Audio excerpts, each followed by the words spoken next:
민수기 1장 1절부터 4절.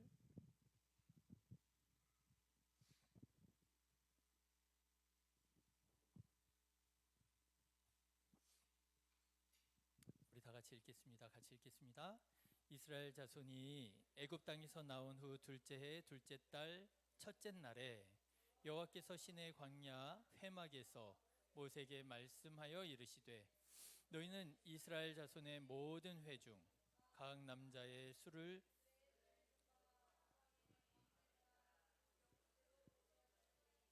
이스라엘 중 20세 이상으로 싸움에 나갈 만한 모든 자를 너와 아론은 그 진영별로 계수하되 각 지파의 각 조상의 가문의 우두머리 한 사람씩을 너희와 함께 하게 하라. 아멘. 우리가 살아가다 보면 참 어려울 때가 있습니다. 특히 그리스도인으로 살아갈 때 하나님을 믿지 않는 사람들과는 전혀 다른 고민을 하면서 살아가게 돼요. 그게 뭐냐 하면, 이 일이 과연 하나님께서 기뻐하시는 일인지, 이것이 하나님께서 기뻐하시지 않는 일인지를 우리가 잘 모르겠다 싶을 때 참 어렵게 느껴집니다. 물론 그런 일이 있어요. 누가 보더라도 하나님께서 싫어하시는 일이 있습니다. 그렇죠? 그런 일은 안 하면 돼요. 고민할 게 없습니다. 누가 보더라도 하나님께서 기뻐하시는 일이 있어요. 그런 일은 하면 됩니다. 고민할 게 없어요. 그런데 문제는요, 이것이 과연 하나님께서 기뻐하시는 일인지 아닌지 도통 모르겠는 일이 있더라고 하는 것입니다. 어렵지요. 그런데 바로 이런 문제에서 여러 가지 적지 않은 신앙의 왜곡이 일어나게 됩니다. 어떤 분은요, 이게 하나님의 일인지 하나님의 일이 아닌지, 하나님께서 응답하실 때까지 난 기도할 거야 하는 분들이 계세요. 혹시 그런 분 계세요? 내가 어떻게 될지 모르겠어요. 이게 맞는 길인지 저게 맞는 길인지 잘 모르겠어요. 그때 하나님 말씀해 주세요, 응답해 주세요 하고 하나님께서 응답해 주실 때까지 기도하시는 분 있으세요? 그런 분들이 계세요. 귀한 마음이지요. 하나님 살아계시고 하나님께서 반드시 응답해 주실 것을 믿고 끝까지 부르짖는 자, 하나님께서 응답해 주실 줄로 믿습니다. 자, 그런데 여기에서 조심스러운 일들이 일어나게 됩니다. 하나님께서 말씀하실 때까지 기도한다 하다가 이상한 것들을 하나님의 말씀으로, 하나님의 응답으로 받아들이는 경우들이 있다는 거예요. 느낌적인 느낌을 따라서 하나님께서 나에게 이런 말씀을 하시는 것 같아 라고 하는 느낌을 하나님의 응답으로 받아들이는 사람들이 있어요. 그런가 하면 생각지도 못했던 어떤 사람이 나에게 하는 말을 가지고 이 사람이 지금 하나님께서 이 사람의 입술을 통해서 나한테 말씀하시는가 보다, 그렇게 하나님의 응답을 찾는 사람도 있습니다. 그런가 하면은요, 그날의 말씀을 통해서, 여러분 오늘 지금 생각지도 못했던 양주 땅의 시내교회에 와서 예배를 드리잖아요. 그런데 여러분들이 그동안 뭔가 고민하는 게 있었어요. 이게 맞는지 저게 맞는지 잘 모르겠었단 말이에요. 그런데 오늘 제가 딱 전하는 말씀을 듣고 생각지도 못했던 양주의 시내교회 목사님을 통해서 하나님께서 나에게 이렇게 말씀하셨어 라고 탁 말씀을 잡을 수도 있다라고 하는 거예요.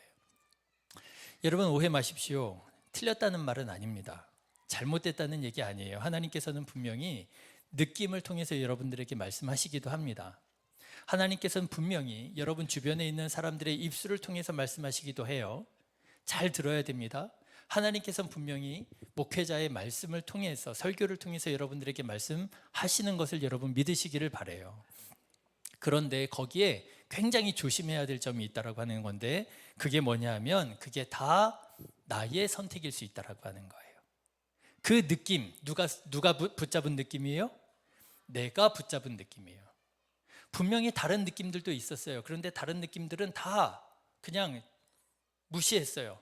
그런데 그 느낌만 내가 딱 잡고 이게 하나님께서 나에게 응답하시는 말씀인가 보다. 분명히 다른 사람들도 많이 얘기했어요. 그럴 때는 그렇게 하면 안 될 것 같아, 이렇게 하는 게 좋을 것 같아, 저렇게 하는 게 좋을 것 같아, 많은 사람들이 얘기했어요. 그런데 굳이 그 사람의 말을 누가 선택했어요? 내가 선택했어요. 여러분, 목회자들이 여러 말씀을 전합니다. 새벽 예배가 있습니다. 수요 예배가 있습니다. 주일 예배 말씀이 있습니다. 여러 말씀이 있어요. 그런데 유독 그 말씀을 누가 선택했어요? 내가 선택했을 수 있다라는 거예요. 하나님께서는 분명히 느낌을 통해서, 감동을 통해서, 사람의 입을 통해서, 목회자의 입술을 통해서 말씀하시는데, 그거 틀림이 없는데 거기에 조심할 점이 있는데, 그걸 내가 선택할 수 있다라는 거예요. 내가 듣고 싶은 말씀을 내가 붙잡을 수 있다라고 하는 거죠. 실제로 제가 목사로서 목회를 하면서 보면 참 조심스러운 선택을 하시는 경우들을 만나게 돼요. 성도님들이랑 상담을 합니다. 그런데 성도님들이 목사님, 내가 그동안 고민하면서 기도했었던 그 기도에 하나님이 응답하셨다고 그러면서 말씀을 하세요. 그래서 들어보고 말을 해보면은요, 조금 어때요? 이상한 것 같은 거예요. 여러분들도 그럴 때 있잖아요. 친구들이랑 같이 얘기를 하는데, 여러분들도 청년부 이렇게 속해 모두 이런 거 있을 거 아니에요. 얘기하는데 하나님께서 지난 한 주간 나에게 말씀하셔서 응답하셨어 하고 나누는데 딱 들을 때 느낌이 이럴 때 있잖아요. 제가 그런 경우들이 있는 거예요. 성도님들이 기도하셨다고 응답받았다고 말씀을 하시는데 이런 것 같은 거예요. 성경적이지 않은 것 같은 거예요. 성경적이지 않은데 이 선택은 예수님의 성품에 부합되지 않는 거예요. 이 결정은 예수님의 성품에 부합되지 않는데, 그런데 하나님께서 응답하셨다고? 여러분, 저는 그래서 차라리 느낌을 따라서 결정하시기보다, 여러분, 사람의 입술을 통해서 이 말인가 보다 그렇게 내가 선택하고 붙잡기보다 차라리 다른 방법을 선택하시기를 권면합니다. 어떤 방법이냐? 저는요, 이 일이 하나님께서 기뻐하시는 일이냐 아니냐를 가지고 고민하기보다 이 일에 대한 내 마음이 어떤 마음이냐를 분별해 보시라는 거예요. 이 일이 하나님께서 기뻐하시는 일이냐 아니냐, 그것도 중요합니다. 분명히 선한 일이 있고 악한 일이 있어요. 우리는 반드시 하나님께서 기뻐하시는 선한 일을 선택해야 됩니다. 그런데요, 잘 모르겠는 경우들이 있어요. 이 일이 정말 하나님께서 기뻐하시는 선한 일인지 악한 일인지 잘 모르겠는 경우가 있어요. 여러분, 여기 청년들이시잖아요. 얼마나 고민이 많으세요, 그렇죠?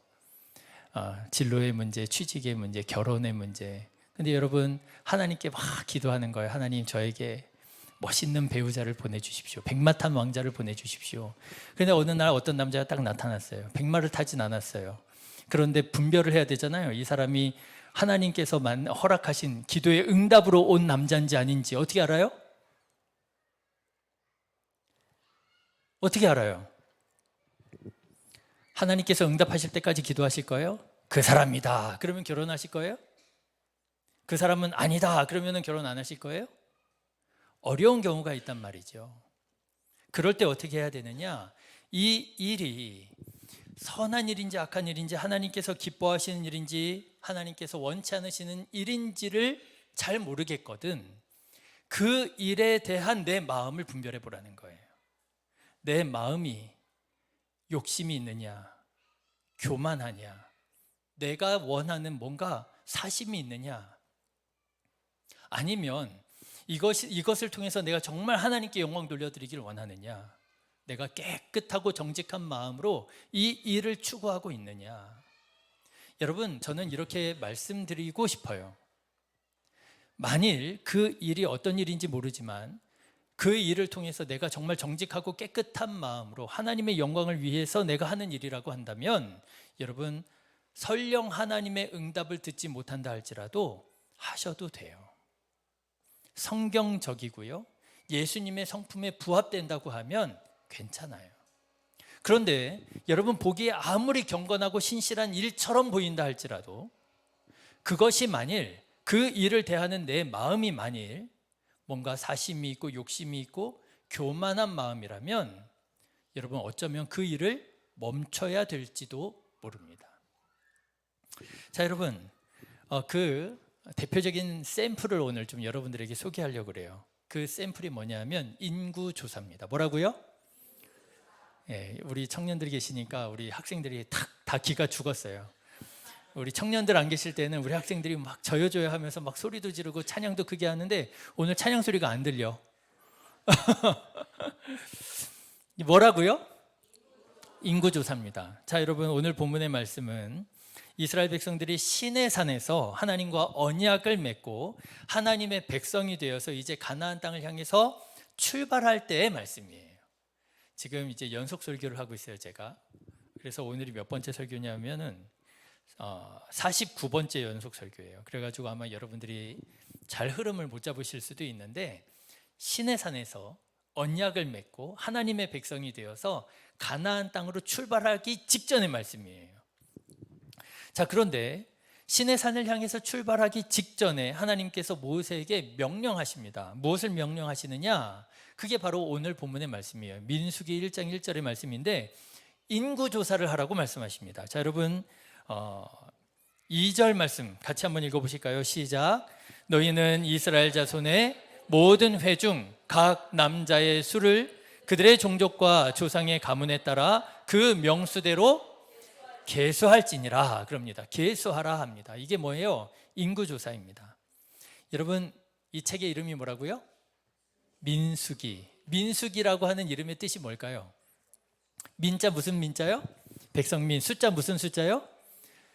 샘숫자고요. 기는요? 기록기자예요. 그래서 민수기 그러면 무슨 뜻이에요? 백성의 수를 세어서 기록한 책, 이렇게 되는 겁니다. 민수기의 영어 성경 제목은 뭘까요? 넘버스라고 되어 있어요. 넘버 뭔지 아시죠? 수라는 뜻이에요. 그래서 민수기는요, 백성의 수를 세는 게 그렇게 중요하다라고 하는 거예요.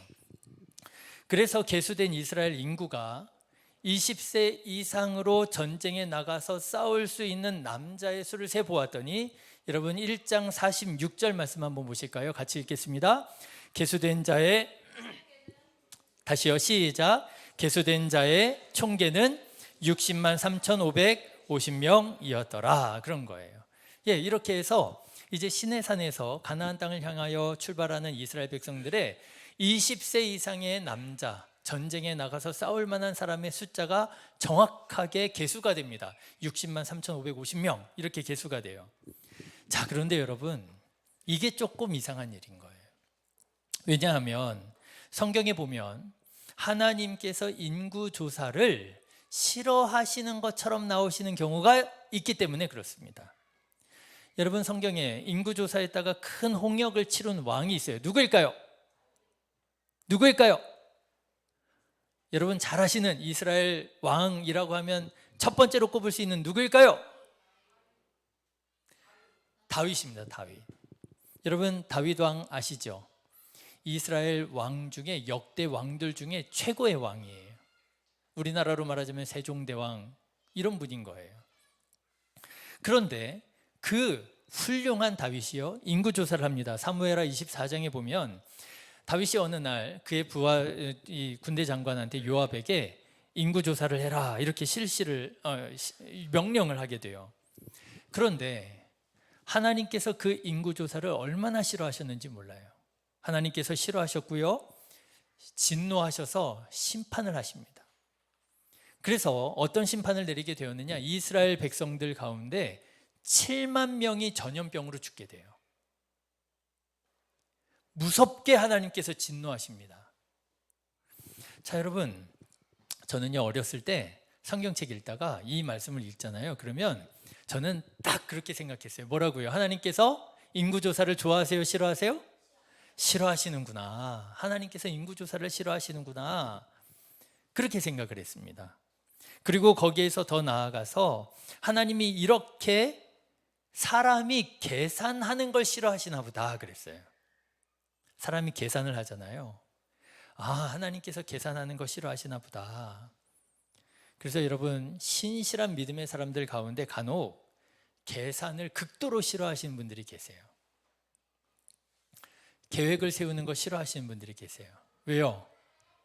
계획을 세우는 것 자체가 하나님의 역사를 제한하는 거라는 거예요. 왜 계획을 세우냐? 하나님께서 어떻게 역사하실지 모르는데 계획 세우지 말라는 거예요. 여러분, 제가 목사잖아요. 교회도 예산이라고 하는 걸 세웁니다. 결산도 해요. 아시죠? 여기 계신 분들은 다 당회원들이신 거예요. 그렇죠. 당회원들이신 거예요. 당회 회의할 때 들어가세요? 들어가셔야 되는 거예요. 당회원들인 거예요. 당회에 이제 들어가면요, 예산 결산 이런 거 세부적으로는 보고하지 않아도 전체적으로 보고를 하거든요. 간혹 제가 이제 목사라 그러면 돈 많으시겠네요 이러시는 분들이 계세요. 교회 재정에 대해서 전혀 모르시는 분들이 계세요. 그런데 교회도 예산이라는 걸 세우고 결산이라고 하는 걸 보고하거든요. 그런데 그걸 싫어하고 안 하는 분들이 계세요. 하나님께서 우리 교회 가운데 어떻게 은혜를 베풀어 주셔서 성도님들이 어떻게 복을 받아서 얼마나 헌금을 하실지 우리가 모르지 않느냐. 그런데 그걸 왜 계산을 세워가지고 하나님의 역사를 제한하느냐. 여러분 어때요? 좋아요? 나빠요? 그럴듯해요? 안 그럴듯해요? 예산 세우실 거예요? 안 세우실 거예요? 저는요 타협했어요. 그래서 예산을 세우는데 어떻게 세우냐면 작년 결산을 그냥 예산으로. 별로 마음에 안 드는구나. 그래서 이제 그래요. 근데 하나님을 정말 잘 믿는다고 하는 사람들 가운데 계획을 세우지 않는 분들이 있어요. 보험을 들지 않는 분이 있어요. 저도 20대 초반에 보험 안 들었어요. 왠지 아세요? 하나님이 내 보험인데 내가 무슨 세상 보험을 드냐고. 다 보험 드셨죠? 보험 든다고 해서 믿음이 없는 게 아닙니다. 보험 드세요. 이런 얘기는 교회 돌아가서 하지 마세요. 시내교회 갔더니 목사님이 보험 들라 하더라 뭐 이런 얘기는 하지 마세요. 자, 어쨌든 여러분, 그리고 하나님의 역사, 인간적인 계산을 세우는 것을 인간적인 일이라고 생각하고 즉흥적으로 행동하는 게 믿음이 좋은 것처럼 계산 없이 베풀고 계산을 전혀 하지 않고 일을 해야 믿음이 좋은 것처럼 생각하는 분들이 제법 많아요. 그런데 왜 그런 믿음, 왜 그런 생각을 하게 됐느냐? 왜냐하면요, 아마 다윗이 백성들을 계수한 것을 하나님께서 극도로 싫어하시는 것을 읽고 하나님 계산하는 거 싫어하시나 보다, 그렇게 생각했을 경우가 있을 것 같아요. 자, 그런데 여러분 오늘 말씀을 보세요. 오늘 말씀 출애굽할 때 하나님께서 모세에게 시내산에서 떠날 때 뭐 하고 떠나라고 그랬다고요? 인구 조사하고 떠나라고 했다는 거예요. 여러분 이상하지 않으세요? 모세에게는 인구 조사를 명령하셨던 하나님께서 훗날 다윗이 인구 조사했을 때는 극도로 싫어하셔가지고요 7만 명을 심판하여 죽이시는 거예요. 여러분 어느 장단에 춤을 춰야 돼요? 인구 조사해야 돼요? 말아야 돼요? 그땐 그때고 지금은 지금이에요? 자, 그런데 여러분 이럴 때 우리가 육신의 눈으로 볼 것이 아니라 영의 눈으로 봐야 되는데, 그럴 때 뭐를 봐야 되느냐? 인구조사라고 하는 이 일이 선한 일인지 악한 일인지를 잘 분별하지 못하겠어요. 이렇게 보면 필요한 것 같기도 하고 저렇게 보면 뭔가 이게 불신앙의 행동인 것 같기도 하고 뭐가 맞는지 잘 모르겠어요. 그럴 때 뭘 보라고요? 그 일에 대한 내 마음이 어떤 마음인가를 보라는 거예요.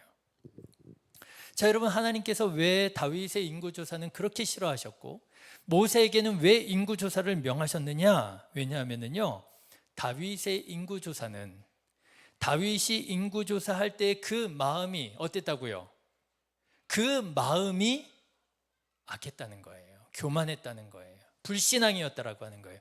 인구조사라고 하는 일 자체가 악해서가 아니라 그 인구조사를 실시하는 다윗의 마음과 동기와 목적이 악했더라고 하는 거예요. 여러분 인구조사는요 국가 경영에 있어서 대단히 중요한 의미를 가지고 있습니다. 인구조사를 해야 뭐를 부과할 수 있어요? 세금 부과할 수 있어요. 잘하시네요. 굉장히 중요합니다. 또 인구조사를 해야 뭘 할 수 있어요? 병력을 동원할 수 있어요. 그리고 고대시대에는요 인구조사를 해야 뭘 할 수 있느냐 하면요 노역을 부과할 수 있어요. 나와서 일하라고. 여러분, 인구조사는요, 국가 경영의 가장 기본적인 거예요. 성경에 보면 예수님께서 태어나신 때가 정확하게 나옵니다. 언제예요? 성경에 보면은요, 예수님께서 태어나신 때가 정확하게 나와 있어요. 올해가 2026년이니까 예수님이 2026년 전에 태어났을까요? 성경에 뭐라고 나오느냐면요, 가이사 아구스도가 천하에 영을 내려 호적하게 하였더니라고 나와요. 여러분, 그 말이 무슨 말이냐면요, 로마의 황제 카이사르 아구스도가 누구냐면요, 옥타비아누스예요. 아우구스투스를 말하는 거예요. 로마 황제 아우구스투스가 명령을 내렸다는 거예요. 무슨 명령을요? 호적하라고 하는 명령을 내렸다는 거예요. 여러분, 호적이 뭐예요? 인구조사예요. 다시 말하자면 그 시대는 누가 다스리고 있다는 거예요? 로마 황제가 다스리고 있다는 거예요. 그때 누가 태어나셨다는 거예요? 예수님이 태어나셨다는 거예요. 여러분, 그래서 그 한두 절의 말씀이 이 세상의 위정자, 이 세상의 그때 당시 로마 황제라고 하는 절대적인 존재가 세상을 다스리고 있던 그때에 그 로마의 식민지였던 이스라엘의 가장 낮은 베들레헴의 구유에 하나님의 아들이신 예수님께서 태어나셨다라고 하는 역설적인 것을 우리들에게 보여주는 거예요. 여러분, 호적한다, 인구조사한다라고 하는 말의 의미는 바로 그런 거예요. 내가 다스리고 있다, 내가 통치하고 있다라고 하는 의미예요. 그런데 누가 인구조사를 했다고요? 다윗이 인구조사를 했다는 거예요. 어느 날 다윗이 딱 왕궁 위에 올라서서 이스라엘 땅을, 예루살렘을 쫙 바라보니까 뭔가 뿌듯한 거예요. 야, 내가 옛날에 목동이었지. 아버지 이세의 6번째 또는 7번째 아들로 태어나 내가 정말 들에서 양이나 치던 사람이었는데, 야, 내가 이제 이렇게 한 나라의 왕이 됐구나. 여러분, 얼마나 뿌듯했겠어요? 쫙 내려다보면서 뿌듯한 중에 궁금한 거예요. 야, 도대체 이 나라 인구는 몇 명이나 될까? 그래서 인구조사를 시키는 거예요. 인구조사를 하면 뭘 알 수 있어요? 세금을 매길 수 있어요. 병력을 알 수 있어요. 노역을 부과할 수 있어요. 이 나라는 누구 나라라는 거예요? 내 나라라는 거예요. 그 마음이 어떤 마음이에요? 교만이라는 거예요. 자만이라는 거예요. 그래서 여러분, 하나님께서 그 마음을 기뻐하지 않으시고 진노하시고 심판하시는 거예요. 네가 이스라엘의 왕이 됐느냐? 너를, 이세의 아들 가운데에서 너를 이스라엘의 왕으로 세운 자가 누구냐? 누구라고요? 하나님이 아니냐? 왜 하나님을 잊어버리고 왜 그 교만한 마음을 갖게 되었느냐? 하나님께서 그 마음에 진노하시는 거예요. 그 일이 악한 것이 아니라 그 마음에 진노하시는 거예요. 여러분, 오늘 말씀도 마찬가지입니다. 하나님께서 모세에게 인구조사를 명령하십니다. 왜 인구조사를 시키셨을까요? 왜냐하면요, 여러분, 인구조사를 통해서 이 백성이 누구 백성이라고요? 하나님의 백성이라고 하는 것을 가르쳐보고 보여주기 원하시는 거예요. 자, 여러분, 출애굽기의 말씀을 보면 한 가지 굉장히 특이한 점이 나옵니다. 여러분, 이집트에서 종살이 하던 430년 동안 종살이 하던 이스라엘 백성들이 드디어 하나님께서 모세를 보내서 가나안 땅으로 인도하십니다. 그런데 인도하실 때에 여러분, 성경에 보면 뭐라고 나오느냐? 출애굽한 사람이, 남자가 60만 명이더라, 이렇게 나와요. 출애굽기 12장 37절의 말씀인데요, 이스라엘 자손이 라암셋을 떠나서 숫곳에 이르니 유아 외에 보행하는 장정이 60만 가량이요, 이렇게 나옵니다. 60만 가량, 대략 60만 명 정도 된다라고 하는 말이에요. 그 인구가 정확하게 나오지 않아요. 자, 그런데 여러분, 오늘 하나님께서 모세를 통해서 이제 인구조사해라 라고 해서 계수된 인구가 몇 명이라고요? 60만 3,550명이라고요. 여러분, 여기에 의미가 있습니다. 이집트에서 출애굽할 당시에 이스라엘 사람들은 어떤 사람이라는 거예요? 그저 노예라는 거예요. 노예 근성에 쩌들어 있는, 아직도 이집트를 세계 최대 강대국으로 여기고 이집트의 것들을 누리며 살았던 것을 추억할 수 있는 노예 근성에, 말하자면 여러분 오합지졸이라고 하는 거예요. 그런데 말씀드렸죠? 시내산에서 이스라엘 백성들이 하나님과 언약을 맺습니다. 언약을 맺은 이스라엘 백성들은 더 이상 이집트의 노예가 아니라는 거예요. 그럼 뭐라는 거예요? 하나님의 백성이라는 거예요. 하나님의 백성이 되어 하나님께서 인구조사를 하는 거예요. 너네의 왕은 나야. 너희의 주인은 나야. 더 이상 이집트가 아니야. 파라오가 아니야. 이집트의 신들이 아니야. 이제 나와 언약을 맺은 너희의 왕은 나야 라고 하는 것을 선언하시는 것이 민수, 이스라엘 백성들을 계수하는 일이었다라고 하는 거예요. 그래서 여러분 출애굽하는 이스라엘 백성들을 보면은요, 하나님께서 이스라엘 백성들에게 뭐 하는 줄 아세요? 세금을 매기십니다. 속전세를 내라 하세요. 왜요? 이스라엘 백성들이 누구의 백성이니까요? 하나님의 백성이니까 하나님께 세금을 내야 되는 거예요. 그래서 여러분 출애굽기 말씀을 보면은요, 이스라엘 백성들이 하나님의 군대가 되어서 나가서 싸웁니다. 아말렉과 싸우고요, 가나안 족속과 싸우고요. 왜요? 이스라엘 백성이 누구의 군대라는 거예요? 하나님의 군대라는 거예요. 여러분, 인구조사라고 하는 그 일 자체가 선한 것이냐 악한 것이냐를 가지고 분별하려고 하고요, 하나님의 응답을 구하려고 하면 여러분 그 응답이 요연하게 여겨질 수도 있어요.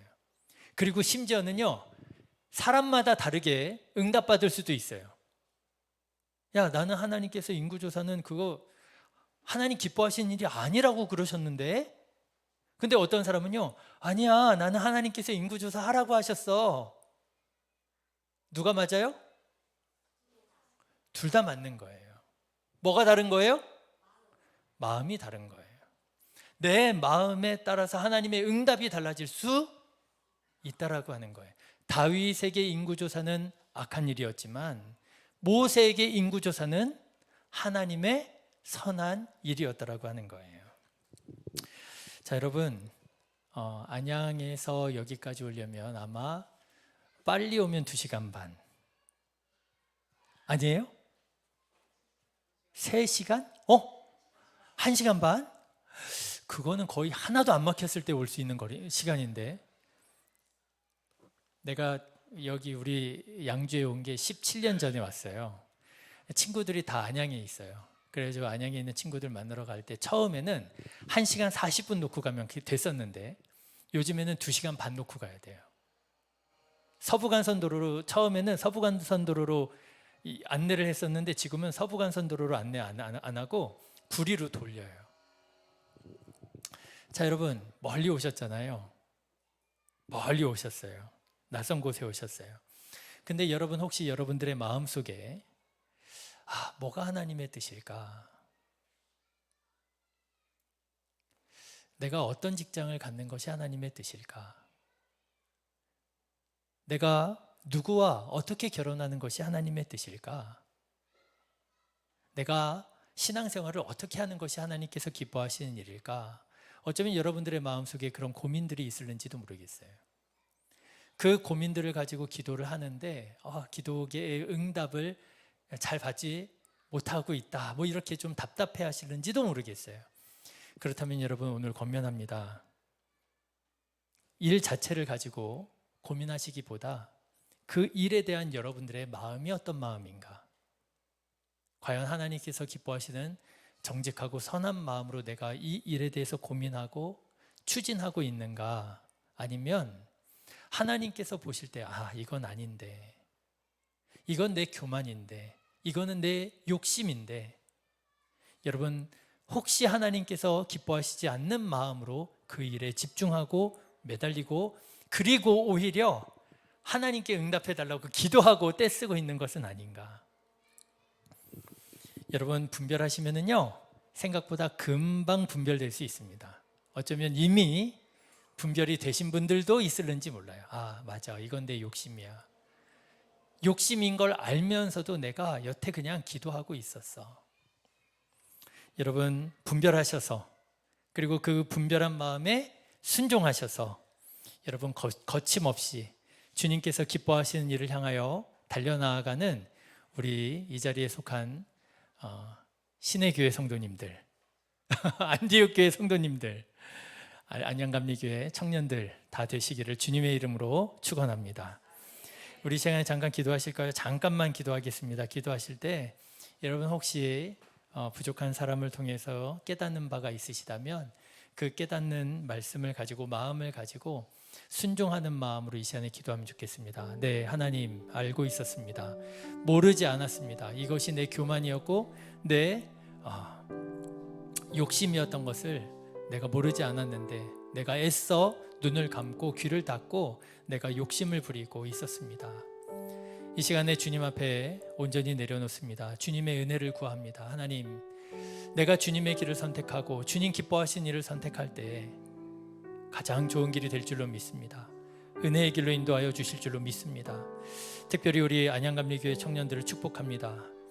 우리 청년들 지금 아마 여러 가지로 고민이 많고 힘든 시간들을 보내고 있을 텐데 이렇게 교회를 섬기는 마음 주신 것 참 감사를 드립니다. 우리 하나님께서 우리 청년들에게 좋은 길, 좋은 일들 맡겨주시고 좋은 사람들 만나게 하셔서 정말 하나님께서 기뻐하시는 그런 아름다운 가정을 이루고 공동체를 이루고 귀한 일들을 감당할 수 있는 우리 이 시대에 그리스도인들이 되게 하옵소서. 이 시간에 우리 다 같이 주님의 마음에 순종하는 마음으로 함께 기도합니다. 걸어가신 하나님 아버지 감사합니다. 이 시간 우리에게 주님의 마음, 주님의 말씀을 허락하여 주시니 감사를 드립니다. 하나님 아버지, 주님의 마음을 구하는 귀한 마음들이 있습니다. 하나님 아버지, 응답하여 주시옵소서. 말씀하여 주시옵소서. 세미한 음성으로 말씀하시는 하나님, 저희들의 마음에 말씀하여 주시어서 깨닫게 하여 주시어서 하나님 아버지, 누구도 부인할 수 없는 하나님의 음성으로 믿음으로 나아가는 우리 청년들, 우리 교회 성도들 되게 하여 주시옵소서. 특별히 하나님 아버지, 여러 가지 삶에 아버지의 큰 기로에 서서 아버지의 남몰래 눈물을 흘리며 고민하며 밤잠을 이루지 못하며 하나님 아버지 하나님 앞에 부르짖는 그 기도를 하나님 아버지 들으시고 하나님 아버지 깨달은 지혜의 영을 덧입혀 주시고 성령으로 충만하게 하여 주시옵소서. 욕심으로 구하지 아니하고 정욕으로 구하지 아니하고 하나님 아버지 교만한 마음으로 구하지 아니하고 정직한 심령으로, 깨끗한 심령으로 주님의 마음을 구하고 주님의 뜻을 구하는 아버지의 이 시대의 청년들이 되게 하여 주셔서 하나님, 주님께서 인도하여 주시고 하나님께서 예비하여 두신 가장 좋은 길로 나아가는 우리 청년들 되게 하여 주시옵소서. 걸어가신 하나님 아버지, 저희들을 향하여 주님께서 예비하여 두신 아버지의 아름다운 젖과 꿀이 흐르는 가나안이 있을 줄로 믿습니다. 아버지 하나님, 인도하여 주시옵소서. 문제를 해결하여